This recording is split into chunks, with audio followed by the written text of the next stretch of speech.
Okay, I said I would do a video review for the helmets. So this is the comparison between Eric0101 and Aniki, whatever his name is. The Blue Ranger helmet is from Eric, and the Black Ranger helmet is from Aniki. Now they're both made from fiberglass, but there's a big difference in the weight and the size. I mean, for the most part, about the same. I'll show you Eric's first. I do apologize for the shakiness. I'm going to show you the inside and the quality difference. You can tell that Eric uses a layer of resin over his helmet first, and then fiberglass. And you can see that from, if you look right there, there's white. That is actually from the resin first, and then there's a layer of fiberglass. Now, this one had internal magnet clasps, which have both been broken off at this point. Alright, I can't do this while holding the camera, so give me 1 second. I apologize. There you go, let's get the mannequin head out of the way.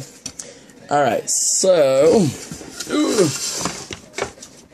as you can tell from the inside, there is a really thick layer of fiberglass.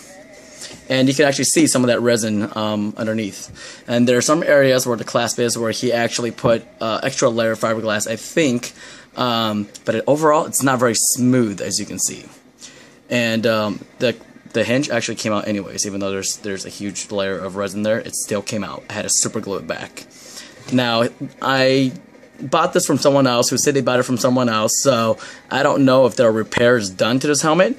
But you can actually see that pink stuff right there, which is Bondo. They actually used Bondo for, I don't know, gap filling or whatever it is that they did, and to install the magnets, as you can see right there. Now, that's probably what caused everything to break off, and you can tell it's actually in layers. I actually had to go and super glue these back together because they were coming off. As you can tell, right here, it's actually still kind of soft. There are pockets, and I'm talking about huge pockets, in between the layers. Now that shouldn't happen because that's what's causing it to break. Now overall, the helmet, pretty heavy. It's pretty sturdy and it fits pretty well. Looking at the edging though, you can see how messed up that edging is. Alright, it looks like somebody puked into the bucket, you know, to make the mold.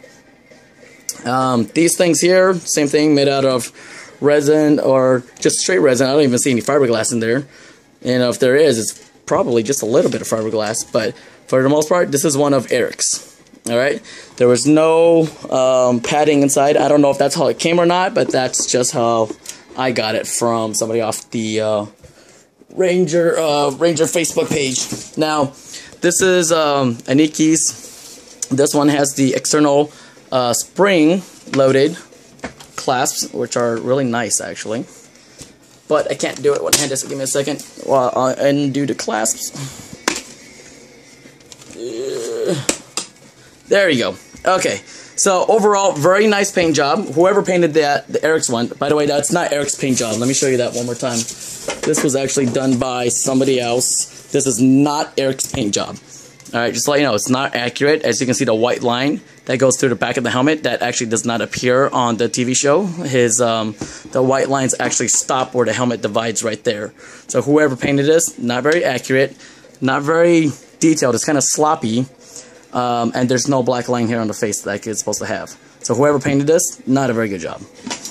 This, however, very clean. You can see how smooth it is compared to how grainy this one is. So whoever painted this one didn't do a very good job. Aniki, of course, or Aniki, did a really good job. You can tell he taped up everything. He didn't freehand anything, or the white lines were probably freehanded, but everything is really nice and clean. Inside the helmet, and this is also made out of fiberglass. I don't think he used any resin because I don't see any resin inside it. He might, I'm not too sure. And let's open this up. Now this one's not held in by hinges, it's actually held in by elastic, which is fine. Very nice, as you can tell, a lot smoother than the one that was made by Eric. Everything inside does look a lot smoother.